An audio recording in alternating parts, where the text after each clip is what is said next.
So I'm just going to get started. So you're all very welcome to this morning's whole body and it's gone again. Let me see. So connected play practices, behaviour, whole body learning and inclusive support for 0 to 3. Helga, we can't see it now. It's gone, is it? Yeah. Oh dear, hold on. It's okay, take your time. Let me see.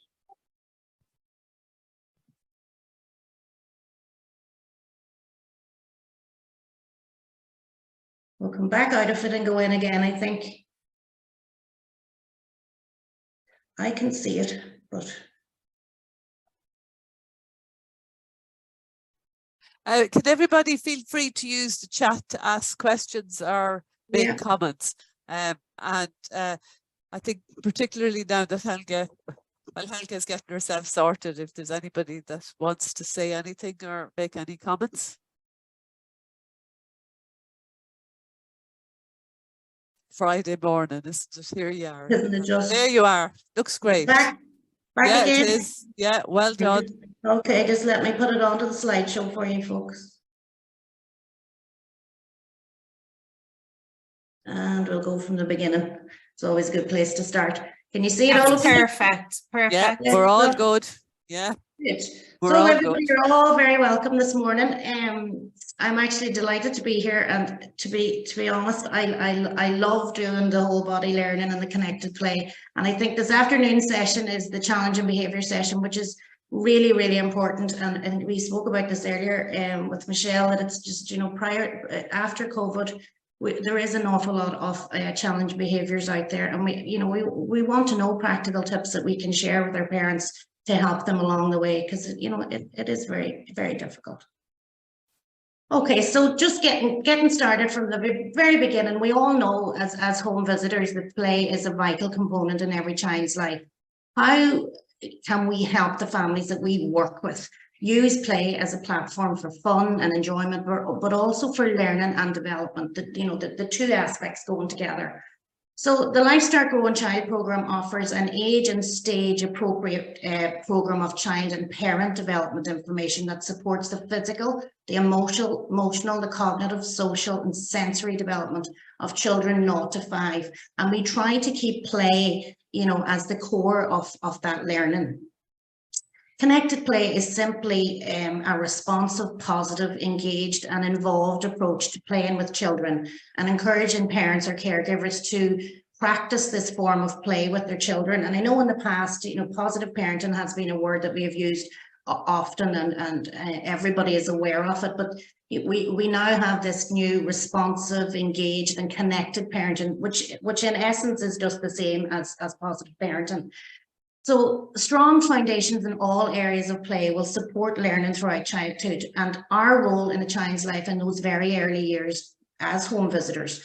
We provide an opportunity for parents and the children to reach their full potential and to make good informed choices on not only child development, but family and parent development as well, which is hugely important that the three all come together. So it's vital to focus on learning through connection, whole body learning, which is just a wonderful way to look at learning for children under 3. Sensory integration, hugely important. Back to the basics of movement, music, dance, imagination, books, and the power of understanding what we see in a child's play. Just to know how to scaffold, their learning, what skills they already have, and how we can help them grow and develop by doing that.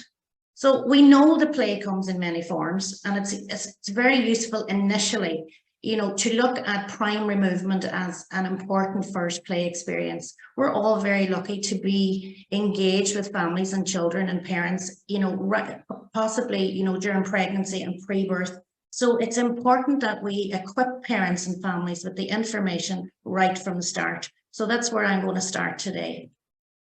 So when we look at early movement patterns of things like tummy time that we're all probably very much aware of, and simple movement combinations and cross pattern crawling, these are all vital to aid the development of the body and the brain together. And when we're looking at child development, fluency of body and brain together is probably, it's the thing that we want most for our children, because it It causes fluency in development. And when we have fluency, we learn easier. So early movement is vital to give a baby an understanding and realization that they have two sides of their body, while strengthening the connections in their brain from their body. So it's all about that connected, the connection between the brain and the body and the fluency together.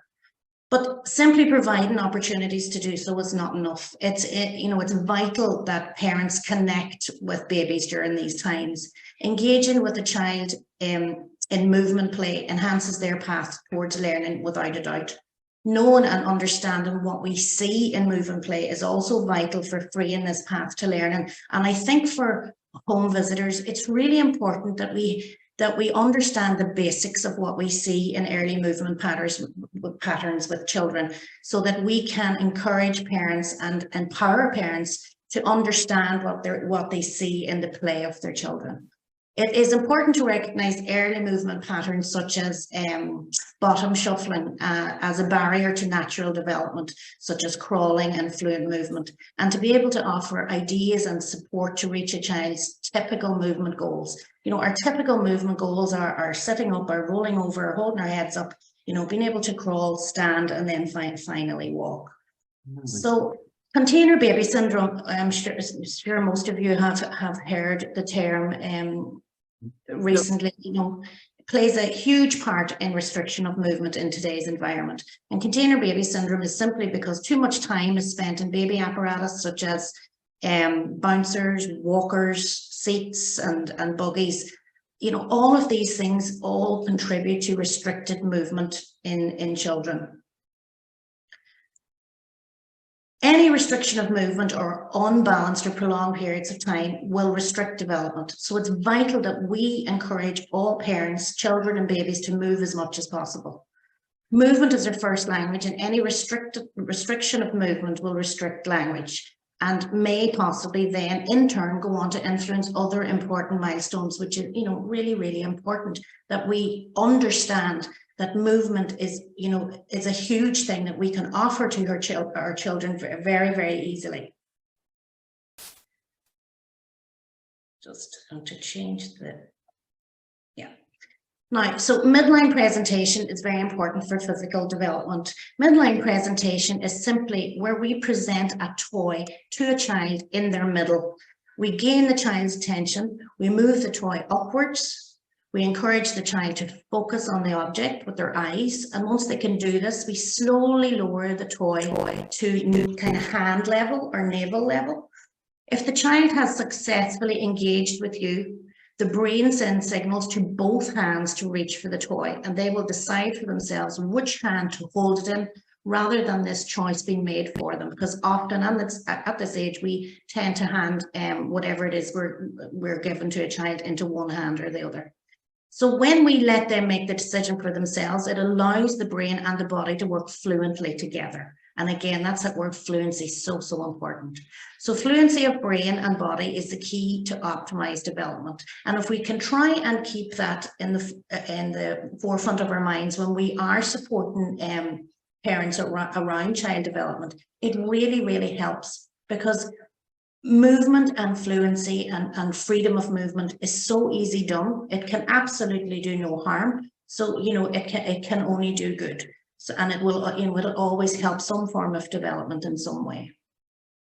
The head writing and wobbling stage, as we tend to call it, is vital for developing balance. Supporting apparatus that aspire to aid sitting, such as the little cup seats, these actually have the opposite effect on balance. So, parents may feel they're doing the right thing, but unfortunately, apparatuses are telling the body to do something that the brain, hasn't sent that signal. So there's no fluency. So they place the hips into flexion rather than extension, and therefore negatively affect poor balance and independent sitting. So this is why the head writing stage, where we prop a young baby up at sitting stage around 5 to 7 months with their pillows around them, and let them wobble a little, let them safely wobble. It's so important for a child's development, and it should be facilitated in all settings that they are in. Play benefits are endless, and play is the work of the child, as we know. And if we can combine free movement with play, we're also offering skills in A, B, and C, our attention, our balance, and our coordination. That ABC of learning that provides a fundamental solid base for continued growth. When we have optimal attention, optimal balance, and optimal coordination, we have fluency of development. Again, fluency. You'll be sick listening to me saying the word fluency by the end of this. But fluency of brain and body will optimize a baby's capacity to learn and grow right throughout childhood and right throughout adulthood. Visual development, something that we often maybe take for granted in young babies and think that it's an automatic development, where it is actually a learned development, and we do have to stimulate it. When visual proficiency is established, it's believed that 75 to 90% of learning comes through visual pathway learnings and the learning in the under threes. That's a huge amount, 75 to 90%. So it's really, really important that we encourage good, strong, stimulated visual environments for young children under 3. When you start at the very beginning, you're looking at black on white and white on black patterns, because this enhances focusability. It builds the eye muscle control in the early weeks and months, and slowly adding more color as your child develops that visual proficiency. So we need to remember, and we need to remind parents that vision isn't learned. It's not automatic. It is vital that we have a visually enriched environment to learn and to grow in. So place yourself at a child's eye level within their home environment, or down on the ground, down on the floor where where they're spending their time for floor time. What works, what doesn't, what can we add, what can we remove that may be a barrier to learning?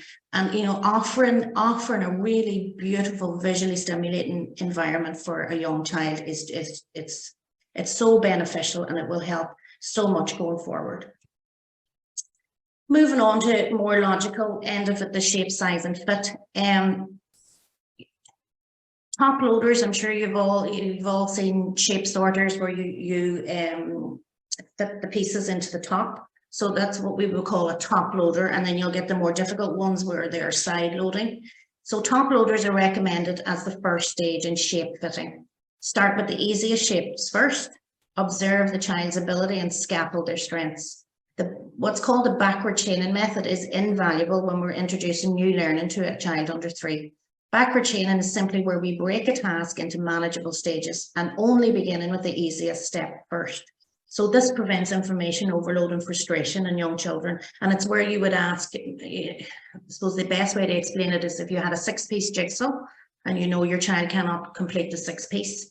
You as the parent, or you as the home visitor, would be encouraging the parent to build 5 pieces and leave 1 piece out, and the child would be placing in the last piece. So that's what backward chaining is, and it's a really useful technique for parents to know about as to how to introduce more challenging toys and tasks for their children. So pegboards, the lovely wooden pegboards that are colour matched, that have large handles and that are easy to fit, are invaluable for that shape, size and fit learning. And also, add sound if necessary. An extra sensory layer to any toy will pique interest and attention with a young baby. Look, see and understand what engages a young child and build upon these interests to help the new skills emerge. Once we really engage and observe and understand what we're seeing with a young child, it's really easy to scaffold their learning. We're seeing much more than just the puzzle. We're seeing the child and the puzzle come together, and we can watch them move through their stages. So encourage the hand over hand technique, which I'm sure you're all familiar about. When children struggle with fine motor or coordination tasks, placing your hand over their hand and guiding is a great way to encourage children to be able to mature and develop their fine motor skills. Music and art. I could go on all day. I could have a webinar on its own for music and art. Classical music and musical variety are hugely important in the early years. Classical music, particularly in the early years, because it has all the pitches and tones necessary for good speech and good pronunciation. Musical variety, again, all different tones, really, really important for speech. dance together to connect with with your children and their inner world, but we're also dancing for physical benefits, such as dancing to aid balance, rhythm, timing, sequence, all of these skills that are hugely important as they grow up for their reading, their writing, and their mathematics at school. You know, these are all ongoing milestones that we can scaffold throughout their childhood years, past the early years. Music and art are vessels for learning that cannot be replaced, and they must play a vital role in everyday play. You know, and I think it's important that parents are made aware of how important music and art are, and try to incorporate them into everyday play in some way, or at least have a weekly schedule plan that they will do it at some stage. It improves motor skills, as we know, hand-eye coordination and small and large muscle movements. But art itself lights up the brain, it reduces stress, and it enhances creativity, focus, and attention. So, you know, where a child is struggling and we don't know what to do, music and art is just a fabulous vessel to turn to, because again, all it is going to do is to help a child. It's definitely not going to do any harm. So memory development, building up the mind's eye, being able to hold a picture in your eye of something that you've seen and recalling it then to memory. And that is something that a baby needs to practice. It's not something that just comes automatic. So what we do peekaboo. We've always done peekaboo, covering of the toy. So if we have a little toy that they're interested, cover it with a face cloth or a cloth, and hoping that, you know, the child will lift the cover off. And that's your object and people permanence terminology. But really, you know, it's all to do with building up the mind's eye and developing memory. And teach to the reach is something that I just love when it comes to young babies. If your baby is reaching for something, there is an opportunity there to teach a skill. So always look out to see what is engaging your child and help them learn something around that. So mousing and matching, again, are really, really important in the first year and up to 18 months. If something is safe for a child to place in their mouth, please let them do so. Please encourage parents to let them do so. Children can't understand the size, the shape, and the properties of objects without being able to match them with as many senses as possible. So they need to, you know, look at them, touch them, taste them, work out, you know, how their shape forms. So if it's safe, please let them go through that mouthing stage, because I know everything goes to the mouth during teething, but it's a different stage as they go down. As they get older, they're trying to work out the properties of objects that they're being exposed to. Again, books, I could do another webinar, of course. We all know that books have endless benefits, that they're a source of magic and a sea of treasure for all our young children. And also they're so valuable for connection and the parent-child relationship. And it's something as home visitors, I feel we really need to keep talking about with parents. Often that, you know, books they get lost along the way in today's busy environment. They're a huge connection opportunity. If we want to engage in connected practice or indeed connected parenting, books are the easiest opportunity to do so. We're never too young for books. We here at Lifestart Services would definitely be recommending books right from birth, if only just to listen to the rhythm of your voice whilst you're reading. As the child gets older, you know, you have loads of books that are full of simplicity and life lessons and things that they learn from books that are, you know, it's really invaluable. So the value of books and what they offer to a child's play and development are completely irreplaceable. Encouraging parents to use books right from birth is something that home visitors can encourage and champion from day one. And I always try to keep books in the forefront of my mind, that is what I want to champion with my parents. So books for the under threes, what we spoke about earlier for the visual stimulation, black and white books, squeaky, noisy, touch and feel books. So that's all your sensory side supported. Books with real pictures, particularly for the under threes, because real pictures are more meaningful for a child. Sometimes it can be harder for a child to understand a cartoon or an animated picture. So books with real pictures really, really important.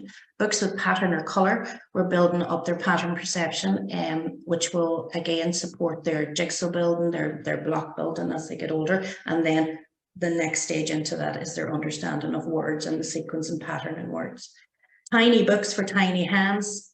Certainly they need to be able to investigate their own books. But also what was really important, we need large books. We need large books to encourage the practice of left to right tracking, because reading and everything in our environment is left to right. And we need a horizontal visual field.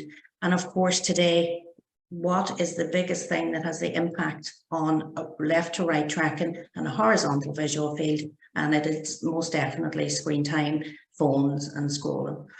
Unfortunately, you know, most households have a lot of screen time, whether it comes in one form or another, but it's really important to try to balance their screen time with their children, particularly under 3. It can be a difficult one for home visitors to approach, you know, with parents. It is overly relied upon. But for me, you know, the negative impact on vision and speech is enough to be able to highlight it with parents. We now have a new generation of scrollers.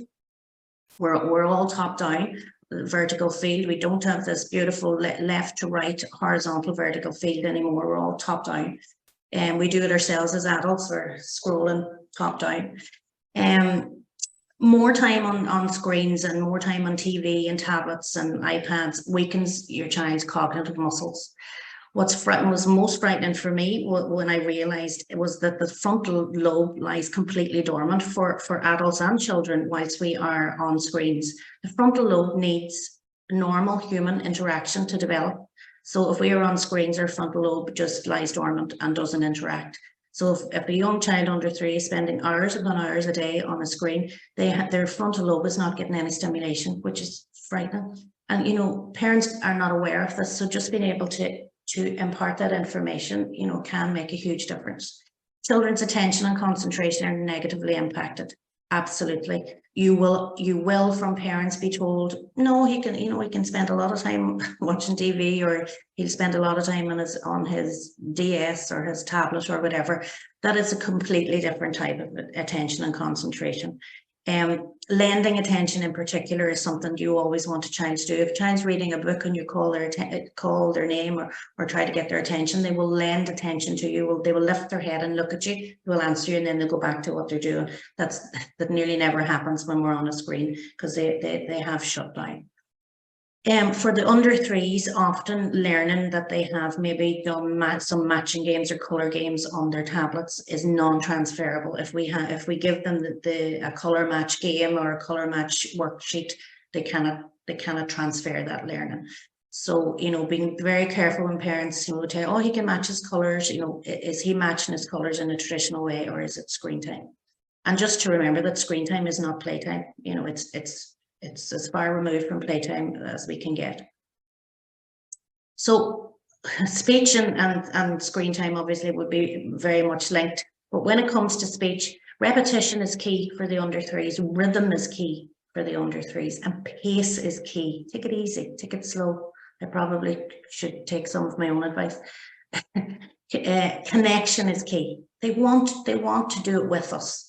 But movement is vital. So the top 4, really, really important, but movement is vital for speech. Again, if we don't have fluency of body, we are not going to have fluency of brain. So we won't have fluency of speech. So as much movement play as you can get into a child's day is something that a parent needs to be really, really aware of as to how important that is. So up to our next level learning. Cause and effect. A child under 3 needs to know that they can cause and affect something to happen, and the law of gravity, being able to throw and drop. They go through that phase that can be quite annoying for parents, and parents do stop them from throwing. But try to encourage parents to offer safe opportunities to throw, and to give them plenty of resources that will encourage their understanding of cause and effect. I do something and I cause something else to happen. Directionality and risk manipulation toys. When I mean risk manipulation, I mean something like nuts and bolts, where you would screw off the one piece from the other, a bit like taking the top off a bottle. And directionality is when one side of the body is doing the opposite to the other. And that is really, really important for a child to be able to manipulate their body in that bilateral integration way, where the brain understands that the left side or the right side can do a movement in isolation to the other side. Those are really important skills for kids to learn, and we do have to provide them with lots of resources that they can practice all of those skills. Jigsaws and puzzles, really, really important, particularly, you know, not just for hand-eye coordination and motor skills, for pattern recognition. Pattern recognition is how we will understand how letters become words, you know, and how you can put them into a pattern, and you can see the pattern of the word toy and you understand what it is, or you can understand your name. So jigsaws and puzzles and how we pull separate things together to make one is really, really, really important for that understanding of words and numbers and equations and sentences when they're older. But also jigsaws and puzzles are hugely important for self-correction. We need to be able to understand that we can self-correct. So when we go to put a piece of a jigsaw into a puzzle and it's the wrong piece, we need to understand that it's the wrong piece, take it back out and try another. When children don't have experience in self-correction, they will continue to try to fit the wrong piece into the jigsaw. So we need to understand what we see and what level of thinking is our child at, and how can we scaffold that learning to move forward. Reversible play and reading in reverse, again, really, really important for the under 3s. Children under 3 are forward thinkers. They don't think in reverse. It's really important that we encourage children to think in reverse, simply because when they are older, they will be required to do things in reverse. Look at simple mathematics, for instance. 1 + 2 is 3. 3 - 2 is 1. The first part of it, junior infants, senior infants, might be okay. The second part of it can be a wee bit more difficult. So how we encourage children to build up reversible mind maps would be reading a story backwards. So preferably a story that like Getting Dressed or My Day, something that happens in rotation. Read it forward and then read it back. Read it forward and read it back. Same as when we are traveling in a car. Point out 5 things on your way and call them back out on your way back, and do that, you know, constantly, so that they are getting experience and building up that reversible mind map. So then when they are required to think in reverse, they have that good solid base that it's, you know, it's not as confusing for them. Sensory integration and play.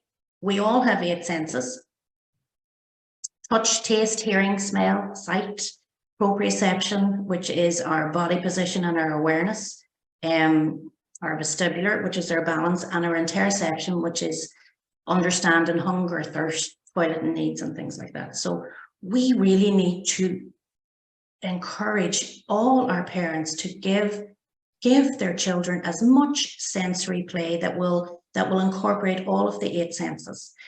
Now, the interoceptive sense is a wee bit more difficult to incorporate, but if we stimulate all the other 7 senses, our interoceptive signals become much more easier to read for a child. They can begin to tell when they need to go to the toilet, the difference between hunger and thirst, etc.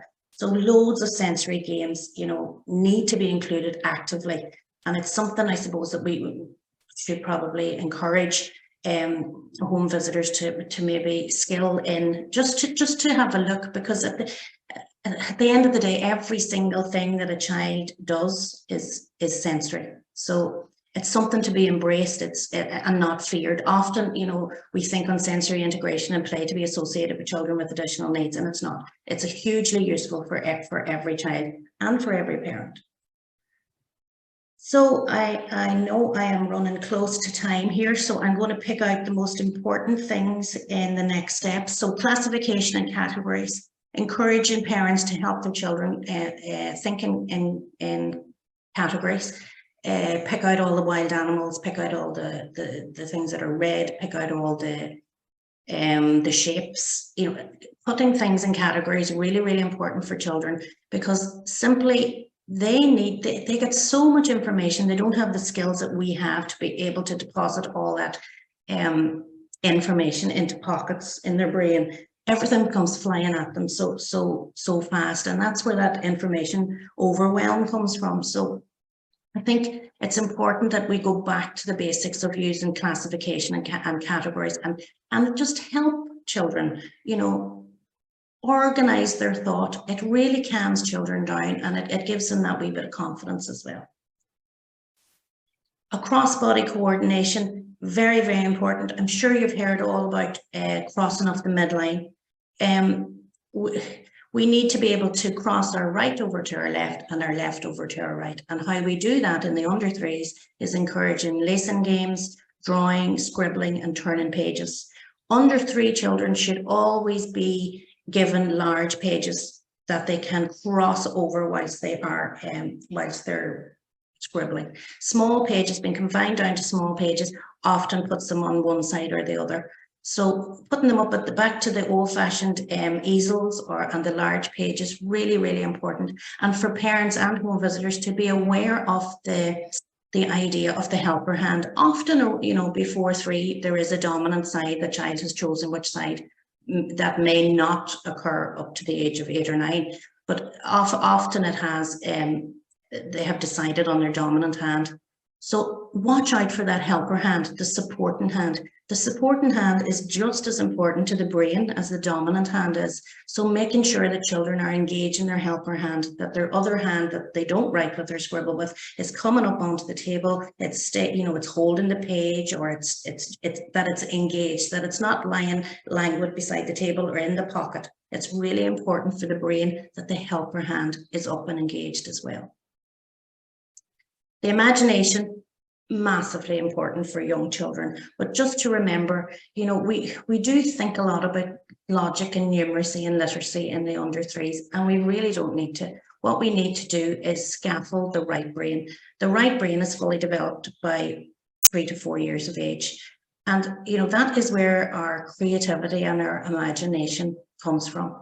So we need a solid right brain, when you think about it, for the left brain to develop to its full capacity, because the left brain continues to develop up to 7 or 8 years. So, if we can really focus on that creativity and imagination in the right brain, all the left brain stuff of logic and numeracy and literacy, that will all come.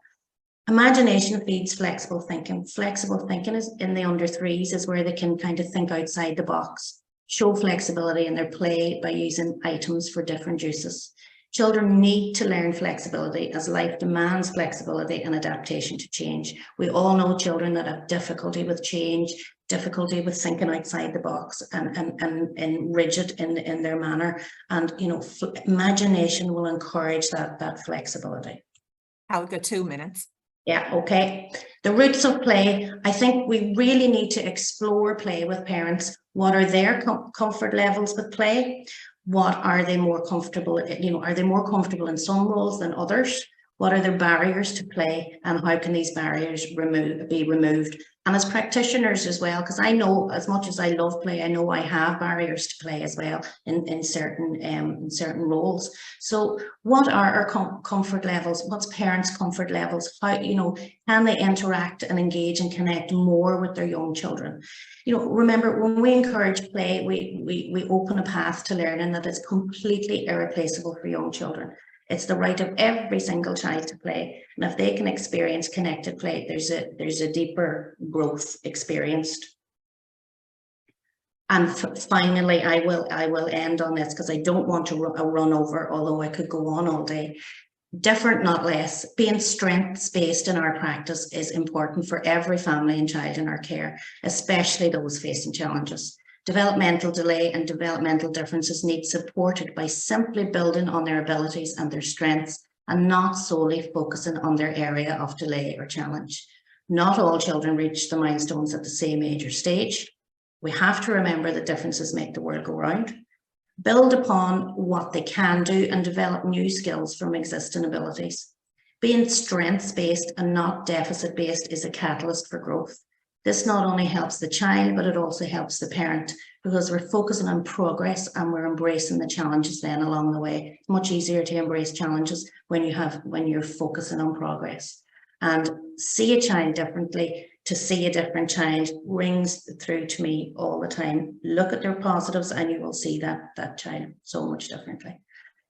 When we look at additional needs through positive eyes, growth and learning happen for both of us, for us as practitioners and the family and children that we support.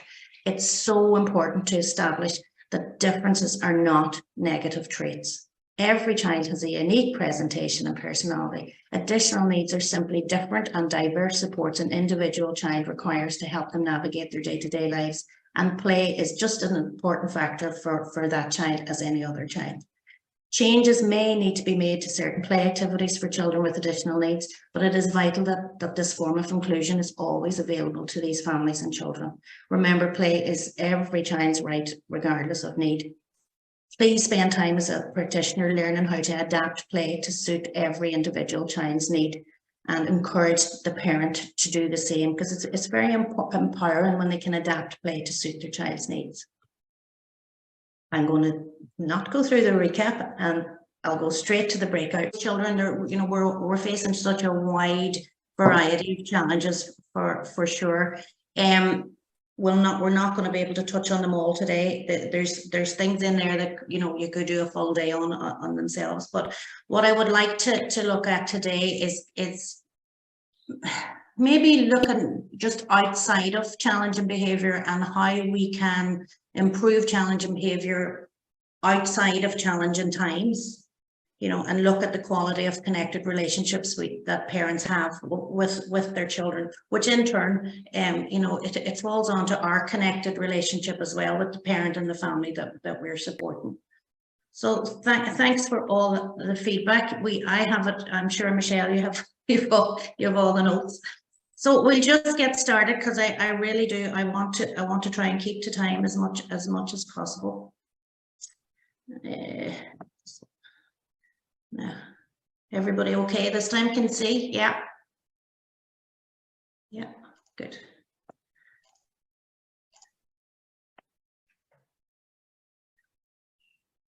Nice. So support and challenging behavior in the early years, and this is specifically from a home visitor's perspective. And it's not going to move along. There we go. So looking at, just tantrums themselves. So what exactly are tantrums? A tantrum is simply an outer expression of an inner feeling that has got too much for a young child to manage.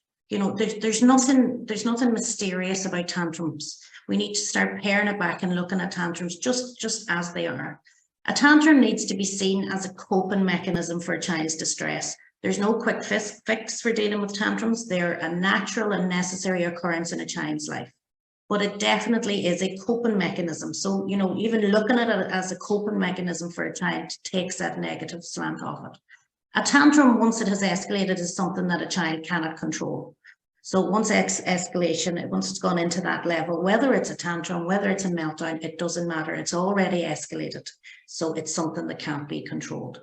We can learn so much about children during a tantrum, but we can also learn an awful lot about ourselves as adult supports, how we respond to tantrums and how parents respond to tantrums and challenging behavior matters greatly. It matters greatly in the moment, and it matters greatly in the long term.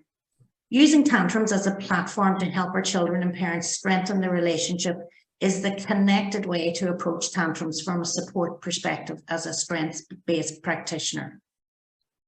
So the essence of a tantrum is simply a child in a tantrum state has become overwhelmed and they cannot cope. A small child's brain is not yet developed enough to make any other choice of behavior in that moment of distress other than to have a tantrum. A child in the midst of a tantrum is crying out for the help of an adult who has a more developed brain and emotional intelligence than they have. It's not just a tantrum, it's so much more than what we see. There's so much more going on under the surface. If we as practitioners can reframe a child's challenge behavior as possibly developmentally inappropriate expectations, which a lot of children are expected to do things that they're just not capable of doing. the need for autonomy and personal power, which children love. Lack of skills, maybe it's an unmet physical need. Is it an unmet emotional need? Is it a sensory issue? Is it stress, anxiety, or even fear? That, you know, that's the channel or outlook that will best serve both ourselves as practitioners and the family we support if we look to find the cause. Looking beyond the outward behaviour, look below the surface. Encourage parents to look below the surface with you and move away from only seeing the outward behaviour, which might be the biting or the tantrums or the lashing out, from a negative perspective and the only action that needs addressed or supported. Because yes, the biting and the tantrums and the lashing out for safety reasons needs addressed and it needs immediate action. But it's not the only thing that needs to be fixed or to be supported. How we respond greatly matters. When we're faced with a full-blown tantrum, particularly maybe in a public place, parents feel very overwhelmed and they feel helpless. Or they can think on the other side of the spectrum where they can think, oh, it's just a tantrum, I'm going to ignore it. Neither of these approaches are helpful to your child or to your parent-child relationship, particularly in the early years. We need to respond in a connected way to help our children grow and develop. Co-regulation is key to teaching our children how to self-regulate. We need to match intensity with calmness. We need to match loudness with quiet, rough with gentle. Always try to model what you seek in a dysregulated child. You know, if we meet intensity with intensity, the situation is only going to escalate. So model what it is you would like your child to de-escalate to. Helping them deal with their feelings will create these neural pathways in the brain that aid self-regulation, which over time will help them calm themselves in sticky situations without their help.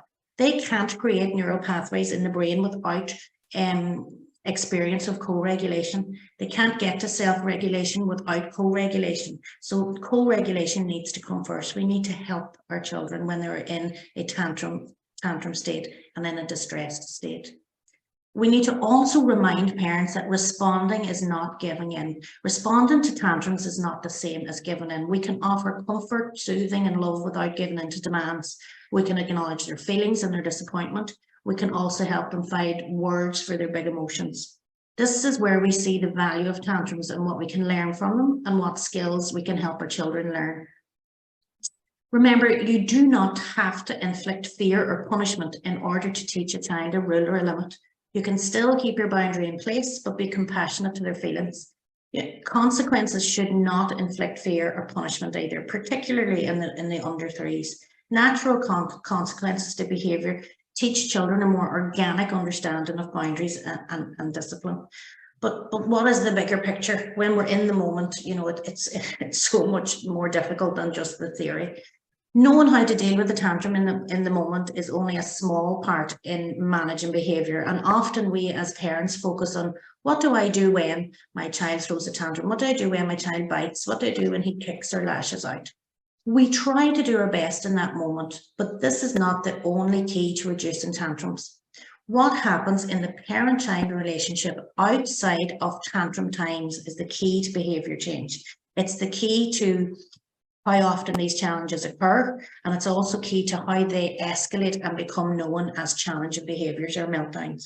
Because we will have behaviours, you know, that will be trying behaviours, but they're not challenging behaviours. You know, so it's how do we keep them on the de-escalated side? We're always going to have behaviours that need to be dealt with, but we're trying to prevent them from moving into the challenging behaviour or meltdown stage. If we practice a connected and responsive parenting style, challenging behaviours are naturally reduced and our confidence in dealing with tantrums grows. And that comes from our parenting side or from supporting parents from our home visiting side, that we feel confident on how we can give support. So connected parenting is simply where we choose connection over everything else. We think connection before correction, and connection before perfection. No such thing as perfect parenting, as we know. Where parents are encouraged to protect and cherish the relationship they have with their children before discipline. It is also important to understand that discipline is teaching. Discipline needs to also, be removed from that negative thought of discipline. Discipline is simply teaching.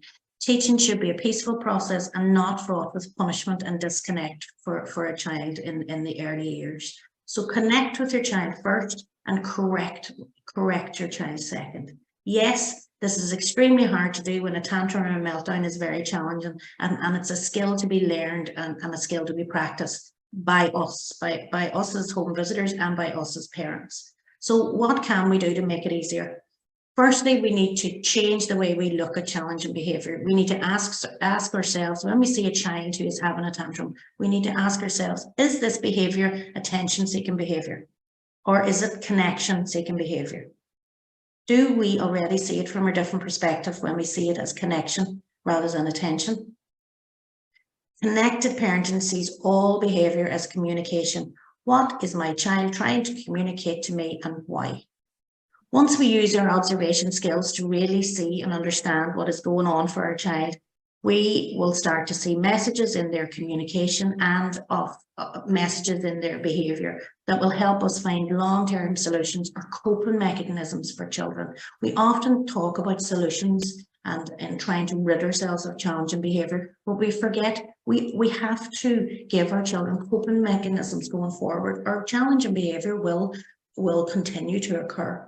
Or at worst, we will have children that are only behaving down to compliance and the fear of discipline, which is neither useful for them or us. So beneath every behaviour is a feeling, and beneath every feeling is a need. And when we meet that need, rather than focus on the behaviour, we begin to deal with the cause and not the symptom. And I always try to think on that. All behaviour is communication. The solution to challenging behaviour is understanding the source. Dealing only with the outward behaviour, such as the kicking, the biting, or whatever it happens to be, will only result in a short-term fix. So if hitting is a symptom, what is the cause? Finding the cause will offer the long-term solutions for everyone. If you meet the real need, then the tantrums will decrease. Become, an observer of a child's growth, become an observer of their struggles, see through their behaviour, observe and listen deeply, and in turn, we will understand how to manage their behaviour better. Observation is key, watching them, how they play, how they behave, what's their triggers. We also need to encourage parents to regulate their own emotions before attending to their child.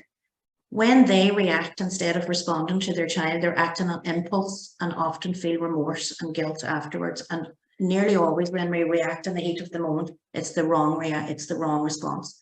So reacting in the moment creates a tug of war with the child, both pulling in different directions, and it almost always escalates the issue unless there is a fear of punitive punishment.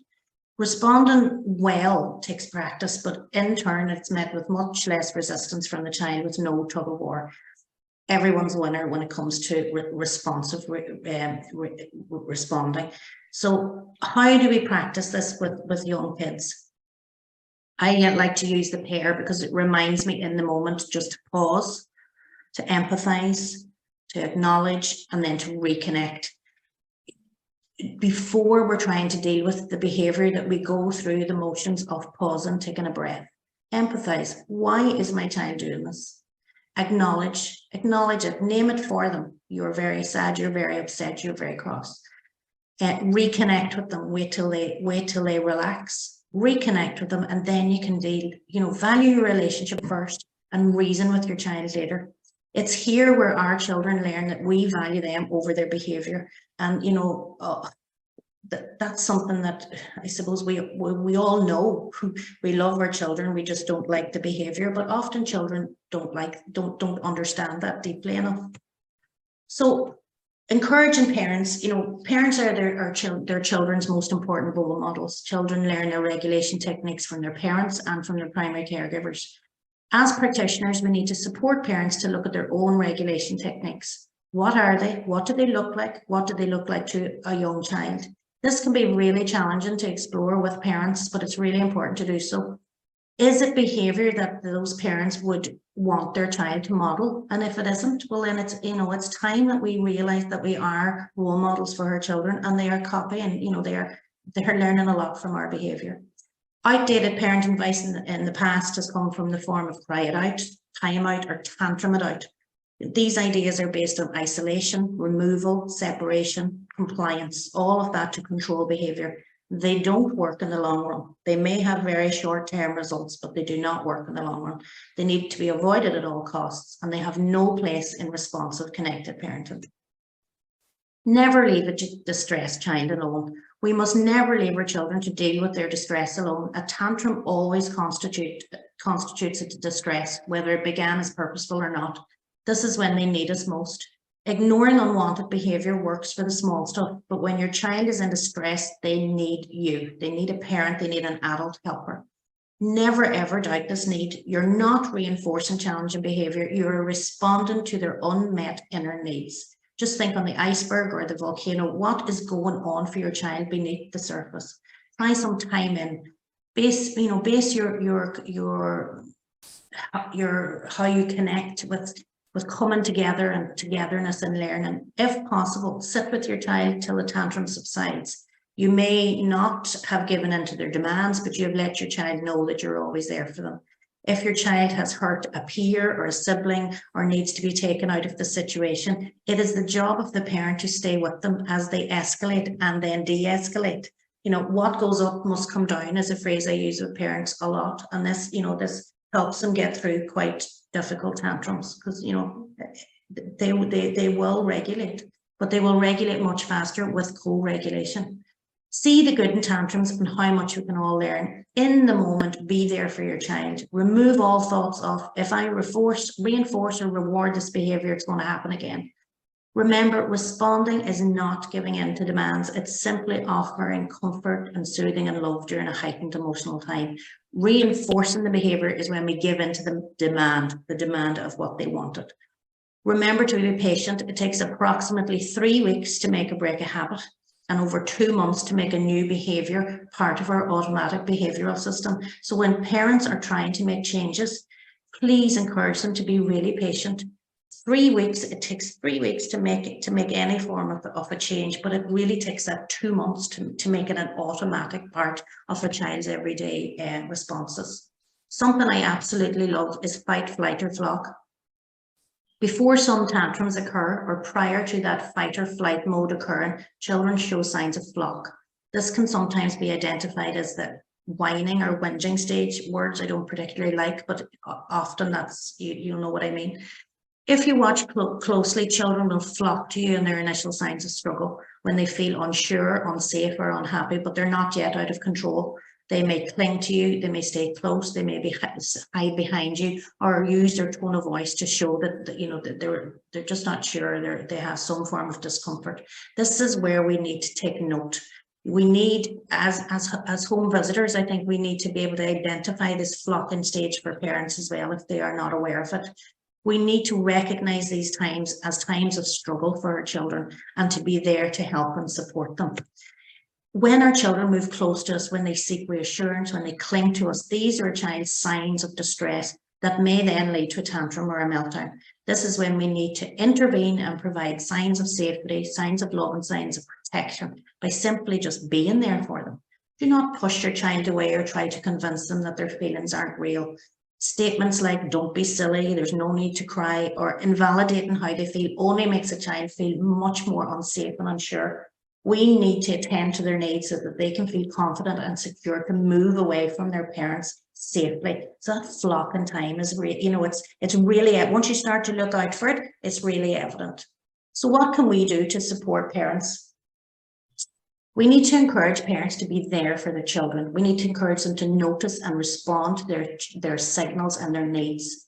We need to encourage them to trust their own judgment. They are the expert on their child. They know them best. Obviously, unless there is a child safety or child protection concern, if there isn't, they are the experts, and we can really encourage them to flourish in their role as parents by handing them over that baton. Know when to seek expert advice. If certain behaviours are of concern, encourage and support parents to seek medical and professional advice. Early intervention is key. Unfortunately, due to long waiting lists, early intervention is really hard to find presently. So we are there as their early intervention support. The earlier we equip children with the skills they need to understand their big feelings, their big emotions, and their behaviours, the more confident and skilled they will become regardless of their need. So do not try to censor their feelings by putting a lid on them. You know, feelings need to be seen and they need to be heard. Repressed feelings will always come to the surface and often come in more challenging ways. So encouraging parents to help children identify what are they feeling. Are they hurt? Are they upset? Are they jealous, scared, happy, angry, or a combination of feelings? Dealing with a combination of feelings can be so confusing for children. You know, we're always not just dealing with one emotion at the time at each time. Talk about feelings outside of challenge behaviours and in times of relaxation and times unrelated to behaviour. Normalise having feelings, because that's exactly what it is. You know, if we only ever talk about or deal with feelings during a tantrum or a meltdown, you know, feelings are going to continue to be an issue. Do not dismiss children as naughty or manipulative. Remember, find the source, meet the unmet need, and the symptom or the outward behaviour then will start to decrease. It sounds easy, it's not. It takes time and it takes patience.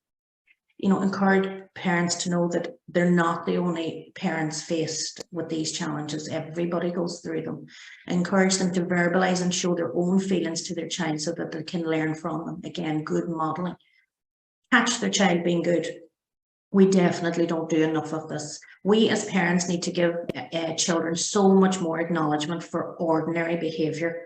It is something that we don't often do and something that they need often. So trying to encourage parents to do that. You know, when there's just typical ordinary behaviour, we forget to reward that and to reinforce it.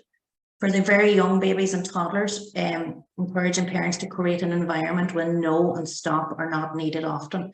So when these directions are needed, they're listened to and they're understood. So, you know, provide them with a rich environment to explore and develop safely, where they're not bombarded with constant negative commands of and no and stop. You know, when we constantly give demands like that, there's a time where they will just stop listening. So for the younger children, we need to have an environment that they can explore and be motivated and curious in a safe way. The essence of connected parenting is quality time together. 20 to 30 minutes quality time together is far superior to endless daily hours of disconnected time. Encourage parents to keep their promises to their children, play together, enter their world, be interested in their world. Surface play is very, very quickly seen by children. They see our lack of connection and our disinterest. They know. Play when we're available to play. You know, a child sees the difference. And this is where attention-seeking behaviour can appear that is really just connection-seeking behaviour. So practice planned ignoring for the small stuff. You know, encourage the negative and reward the positive. Work to treat for behaviours that are not challenging behaviours. Have stage-appropriate expectations for your child. Remember, children are not many adults. They're not equipped to understand and think like us. So be mindful of our expectations, you know, and be mindful of ask parents, you know, of their expectations and look at the situation around challenging behaviours and maybe reduce the expectation to the level of the stage that the child is at. Prepare in advance for challenging situations, particularly for children with additional needs. We know how important that is. Don't put your child into situations that may be a struggle for them without planning in advance and being mindful of that flocking behaviour. Always look out for the flocking behaviour. Always find something positive in your child's day-to-day behaviour and highlight it, no matter how difficult the day was. And try to, you know, remind parents that it takes 5 positive interactions to neutralise a negative one. So, you know, we need to have more instances of positive feedback. Promote a sense of belonging by using the word we rather than you. Parents and children are a team. So instead of you need to brush your teeth or tidy up, use we need to brush your teeth and we need to tidy away our stuff. Using the word we becomes less of a direction and a command and an instruction to a child. It's a joint effort, and it's a simple word, but it makes such a difference. Never play out a tantrum in front of a crowd. Shame serves absolutely no purpose and will damage trust in your parent-child relationship. Allowing a child to be in distress in front of others is so detrimental for every realm of a child's development. And it is, you know, it's something that needs to be addressed with parents if this is something that occurs. I am telling granny or daddy or the policeman, that needs to be stamped out completely as a go-to threat for children. Shame, guilt and fear will only serve to cause deeper unmet needs, which in turn, vicious circle, results in more challenging behaviour, because you'll get more challenging behaviour from shame, guilt and fear than you will out of small behaviours that you're going to tell granny or daddy or the police on. Becoming aware of children's triggers as a parent, do they act, respond or react differently in different settings or towards different types of behaviour? This can be really confusing for children, and this is something that also needs to be explored by parents. You know, knowing our triggers can have an impact on challenges within our relationship with our child. So, you know, do we allow some behaviours in some settings and not in the other? You know, we've got to really have those discussions with parents. Know our own limits as a parent. You can't give 100% all the time, and you cannot tackle everything at once. We have to prioritize. Help parents, you know, make a plan. If there's 3 particular things that are challenging, let's deal with the one that's the priority first and see where we go. Often, if you deal with one, it's the same underlying source, so you don't have to deal with the other 2. Have realistic expectations. Tantrums happen and they are valuable for growth. Don't expect your child not to push their boundaries. It's something we absolutely want our children to do. Children have to learn to push their boundaries so that they can learn and understand boundaries as they grow. So, you know, impart that information to parents. You know, it makes everything seem much more typical for them. Children crave some control, independence and attention, and this can sometimes manifest itself in unwanted behaviours. The only way to solve this is to provide control, independence and attention in an appropriate way. Stopping it and not allowing children to have those things will only make it worse. Control for children is a good thing as long as it's appropriate. So offer opportunities where it's okay for your child to feel in control, independent and attended to. It's fine to allow children control as long as it's appropriate. We may have rewarded children in the past, maybe for unwanted behaviour without meaning to. So then they expect it again. So we see that automatically as being difficult, but it's definitely not being difficult. It's been very, very clever because they have learned from their past experience. Do not try to reason with the child that's in a dysregulated tantrum state. They're impossible to reach. Connect first with them to regulate and deal with reasoning and talking about what happened and making sense of all of that when they're able to listen to you. That's the 3 R's, you know, respond first, regulate second, and reason third. And, you know, I've done it myself, you often fall foul to the, you know, whilst the child is in the tantrum state and you're trying to explain and you're trying to also give out and you're trying to talk about the boundary. The child is dysregulated, they can't hear you. Respond to them first, stay with them, get through their tantrum, regulate their emotions through co-regulation, then their self-regulation. And then when they're ready to listen to you, reason about the situation that just happened. Sometimes parents are not clear and precise enough for children with their information. Ask them to use appropriate and easy language for a child to understand. Put yourself in their shoes. Would they fully understand what has just been asked? You know, often we use long-winded instructions and sentences, and that's not engaging for a child. Engaging feelings works outside of challenging times. So children are learning about their feelings when they're regulated and when they're able to listen. Regular routines and expectations at home and throughout a child's day have positive impacts on behaviour. Routine is fabulous. When they know what to expect, they feel safe. Feeling unsafe and unsure is probably one of the most traumatic unmet needs for a child in the early years. So thinking about consistency and flexibility. Just when we thought we had it all kind of figured out, and the approach of being consistent but flexible is something that parents need to be supported with, and this can often be a difficult skill to learn and to model. And I think as home visitors, we need to have a clear understanding of what consistent and flexible parenting is. Consistency is needed in the big areas of a child's life, such as love, warmth, food, sleep, and play. But the other smaller stuff needs flexibility. Parents need to be able to trust their own judgment as a parent. you know your child's best, your child best, what is best in that moment. And I use the pantry for this because it reminds me about flexibility and how important. We spoke about flexible thinking in the early session, in the play session, and children need to be flexible. So learn from past experiences with your child. Is this the right thing to be? Should I be flexible here, or should I stay consistent? Don't sweat the small stuff. We need our children to be flexible at times, so it's important we show flexibility as well. Life demands flexibility, and children need to be comfortable with change and spontaneity where possible. We have lots of children that are petrified of change, that need very rigid, consistent routine to be able to function, and that doesn't help their growth and development.